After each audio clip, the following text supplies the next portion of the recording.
So, review lesson over buoyancy and other properties of matter like gas laws and viscosity. First off, these are some review vocabulary words that are at the top of the study guide. So, we've seen all of these before. We want to go back over them. We'll see these reappear on the test. So, this is just you coming up with definitions and knowing how they apply to the different solid properties. Um, what we were focused on was more fluid properties. So, taking a look here, buoyancy. Buoyancy is actually a force, and what it is a force of would be the fluid that something happens to be suspended in. So remember that a fluid is anything that can flow. This is liquids and gases. Remember that we poured the carbon dioxide out onto the flame and watched it extinguish in that demonstration that we did. So we know that gases have the ability to flow as well. Differences in density provide more or less support, and that's called the buoyant force on the objects. So if we have a really dense fluid, then it increases the chances that an object will float.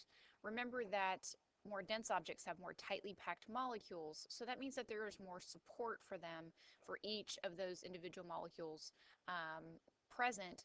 There's something for this object to rest on. Remember to think about a concert where you have people who like to dive off the stage into the crowd and catch them and let them go across on their hands. Well, if there's not a lot of people around, you probably wouldn't want to do that because there's not going to be anything to support you. And that's the same principle here. There's lots of molecules tight together, so it will support the object. So when we draw forces, remember that they always occur in pairs. And when we look at buoyancy, there's the upward force, which is provided by the fluid. And then there's the downward force, which is the weight of the object. And we can see that lined out right here. Remember that the arrows indicate what the object is doing. If the buoyant force is greater, that arrow will be longer to indicate that the object would float. And that's what we want to do with a force diagram.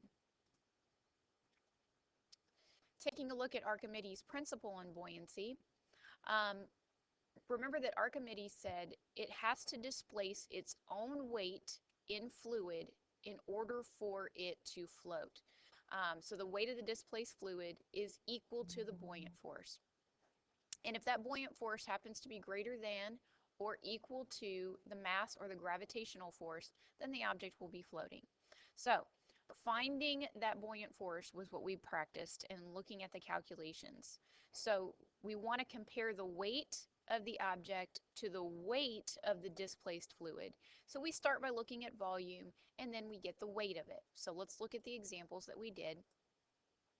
The first station that we looked at when we suspended things from a string was a block. And if I were to take this block and find the volume, length times width times height, we would come up with 238 cubic centimeters. That means that if I were to place this object in water, it will displace 238 milliliters. Remember, it always displaces its own volume in a fluid that it's submerged in. So to calculate the buoyant force, I don't need just the volume of the water, I need the mass or the weight of that amount of water. So the 238 milliliters has a mass of 238 grams because 1 gram of water is equal to 1 milliliter of water. And that translates to 2.33 newtons. So that would be the buoyant force. The weight of the 238 milliliters of water is actually equal to the force acting up on the block. So let's take a look at that.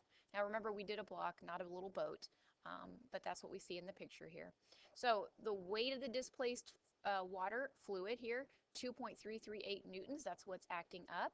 If I were to take the weight of the object, which we did, 1.50 newtons is what's acting down. So obviously this is greater and the object will float, and that should make sense to you because wood floats in water. The next station that we did was a candle. We did a candle submerged in water and a candle submerged in alcohol.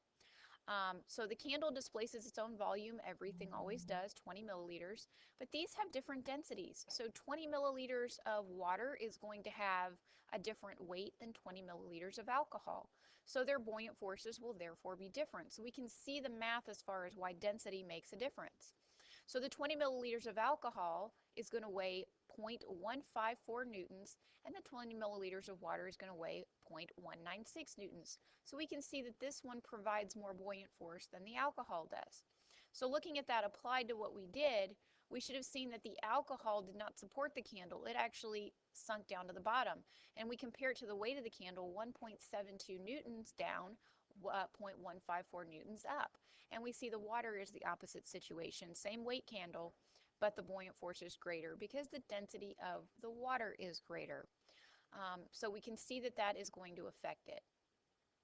Same thing with the ice cube. They were relatively the same volume.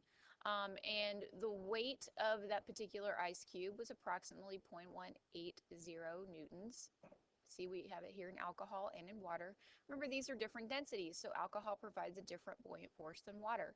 And still, if it's 20 milliliters of the ice cube, that's how much fluid it'll push out of the way. So 20 milliliters of alcohol, again, 0.154 newtons.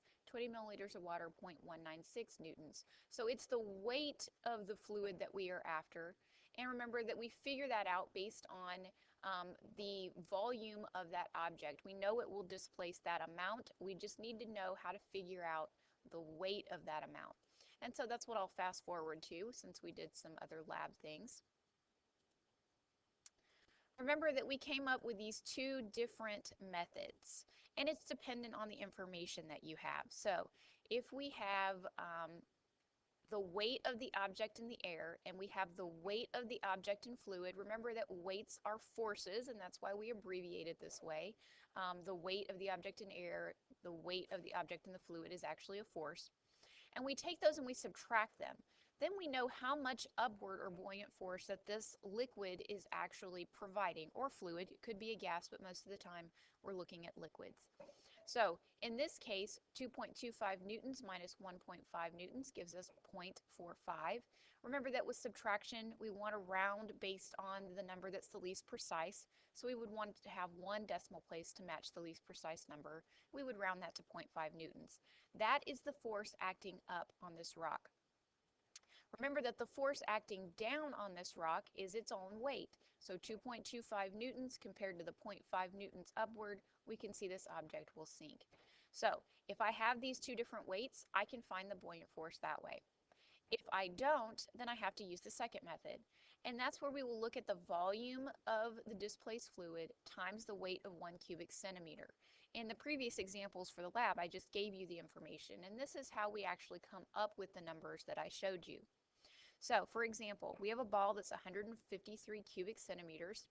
It's going to displace its own volume, but we want to know how much that 153 weighs. So we will multiply that times the weight of 1 cubic centimeter, which is 0.0098 newtons, and we will come up with the buoyant force. So this would be 1.5 newtons in an upward direction. Now to figure out if it sinks or floats, again, we compare the upward force that we just calculated to the downward force, or the weight of the object, and we can see in this case that it will float because 1 is less than 1.5. This is Archimedes' principle. An object will float if the weight of the fluid it displaces is greater than or equal to the weight of the object. So remember, buoyant force equals the weight of the displaced fluid. That is what we are looking for, and we have two methods for finding it. So taking a look back at your note sheet, we went through these different examples, and we see the weight of the object suspended in air, its true weight, versus its weight in the fluid. And when we subtract these, we get 0.12 newtons. That is the upward force. Now, when I compare it to its real weight, the 0.83 newtons, that's how I figure out if it's going to sink or float. This is greater, the downward force is greater, so it's going to sink.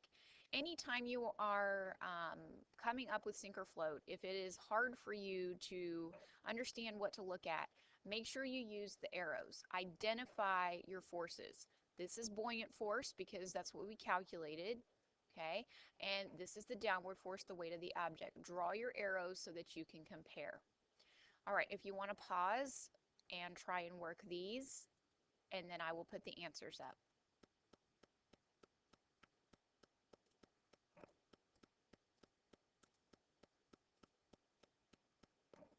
Okay, so that's how you do the first method. The second method is going to have different information in the problems. So we'll know the volume of the object. Remember that it always displaces its own volume, so that will go right here. And then 1 cubic centimeter of mercury is 0.13 newtons, and that will go here.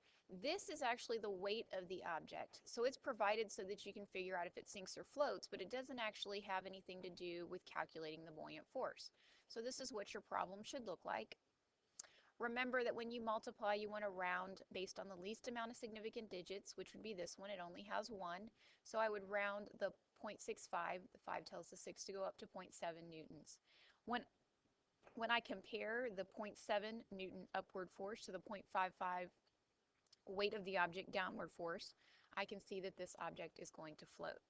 So again, if you want to pause, and then I will put the answers up for these.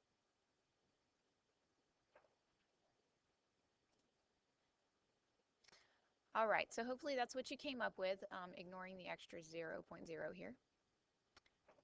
And we can see the object floats. Again, rounding for least amount of significant digits, that's why it's the 0.1 instead of the 0.13. Okay, we're going to skip ahead here.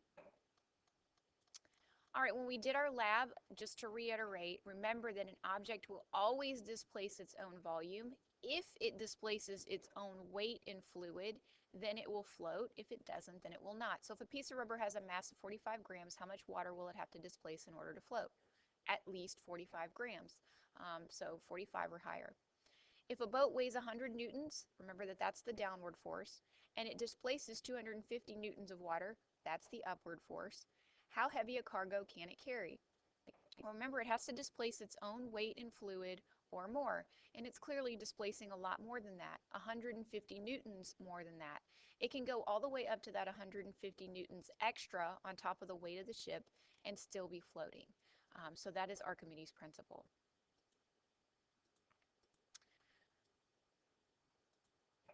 For the lab that we did, remember that the balloon system, we put that on the scale and we weighed it, and we did the uninflated balloon, small and then a little bit larger sizes, and it has to displace its own mass or greater in order to be floating. So hopefully you got those results and you did see it, and this is just a restatement of Archimedes' principle.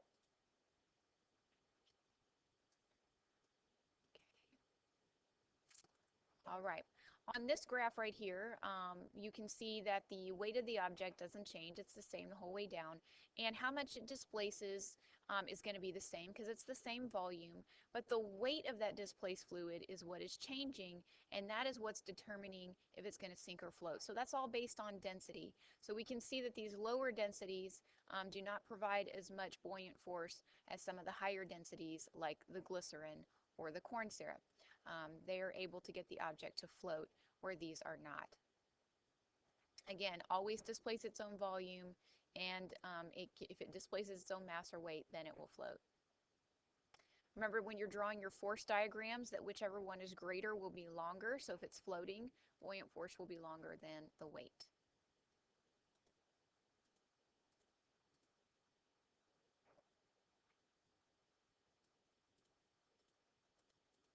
Okay, just one second.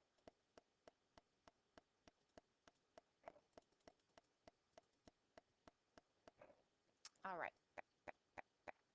So this is calculating buoyant force, the worksheet that you were given. So if you just want to check your answers, I won't read that to you. I will just click through and you can pause as you would like so you can check your information.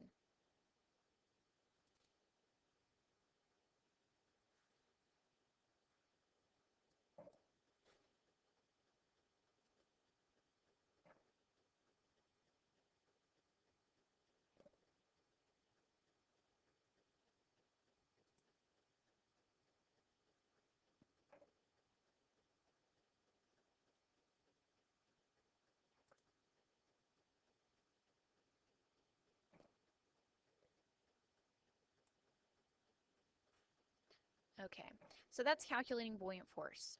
We will also have a practice test where we will go back over some of this information, so you'll have another chance to see if you know it or not. Okay, the other calculations that we have done are Boyle's law and Charles' law. This is the note sheet for that. You can and that should be marshmallow there with an A. You can go and look up these demonstrations on YouTube if you would like so that you can see examples of them. I won't put them on this video. But we need to understand the relationships. So this one has to do with pressure. Remember that pressure is a force. We can see here just two forces applied versus four, so this has greater pressure applied to it. Think about taking your hands on each side of your head, and if you were to push in, that would be pressure. You can feel that, that's a force. And if you were to move your hands away and stop doing that, that's less pressure. And that's what's happening to these gas molecules. There is less pressure being applied here and more here. So the more pressure we add, the less volume. That is an inversely proportional relationship. When one goes up, the other goes down. Remember that this is a fixed amount of gas. This is not a continual influx. It is a certain amount. If it's a continual influx, then that does change things, then this would not be applicable. Charles' law has to do with volume and temperature. And remember that when we heat things up, they start to speed up and therefore bounce more randomly off of each other. And that's going to change how much space they take up. So when the temperature goes up, the volume goes up. That is a directly proportional relationship. And we can see that reflected in the problems here. So for Boyle's law, we have pressure and volume of 1 equaling pressure and volume 2. What does that mean? This is how we started, this is how we ended. And if it's a set amount of gas and we're just changing the pressure, then these are going to be set equal to each other. Now it's not important which one is 1 and which one is 2, as long as they are paired correctly. So looking at the first one, if I have 5.6 liters of gas in a piston at a pressure of 1.5 atms, notice up here that pressure is measured in pascals, kilopascals, and atmospheres. This would be my set that goes together, this volume and this pressure. Now we're going to take it and compress it into a different volume of 4.8. What's the new pressure? So this would be my X or my unknown. That is what I will be solving for. So plug those in where they go, pause it, and then check your answers.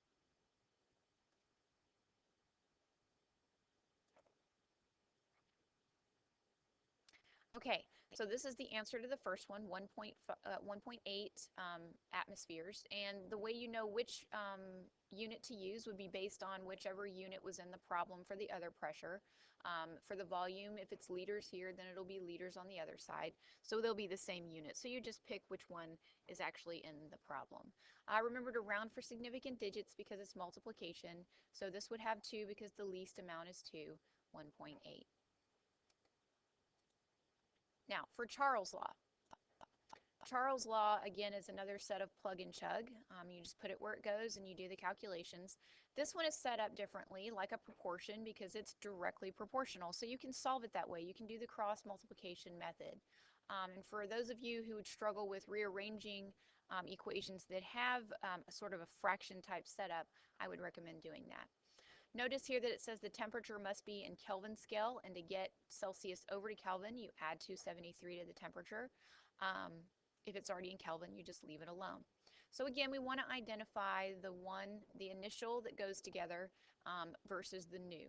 And it says if 45 liters of helium in a balloon at 25 degrees C, so these are my initials, we increase the temperature to 55, what will the new volume of the balloon be? So we are solving for the new volume. This is our new temperature. So we just put it where it goes and we cross multiply. Now remember that you got to add 273 to both of these before you put it into the problem and then calculate. Also remember that Kelvin is abbreviated with a capital K and it does not include a degree symbol because it's not a degreed scale. So put the numbers where they go, do the math, pause the video, and see if you come up with the right answer.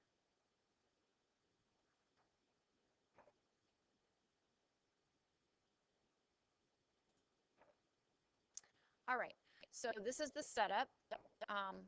When you calculate it, you get 49.5, and we need it to be 2 significant digits, and in 49.5, you can't leave it at 49. That 0.5 tells it to go up. So there's a couple of things that you can do because we know normally this 0 would be considered a placeholder and not significant. So what you can do is change the notation. You can draw the decimal in instead of letting it be assumed, and that says everything to the left of me is significant. This is only necessary when we are talking about zeros. If they're not zeros, then you don't need that there. We already know they are measured. The other choice is to put an overline over the last zero that was measured to indicate that it is not just a placeholder. So those are your two options for that. That is a review over how to do gas laws.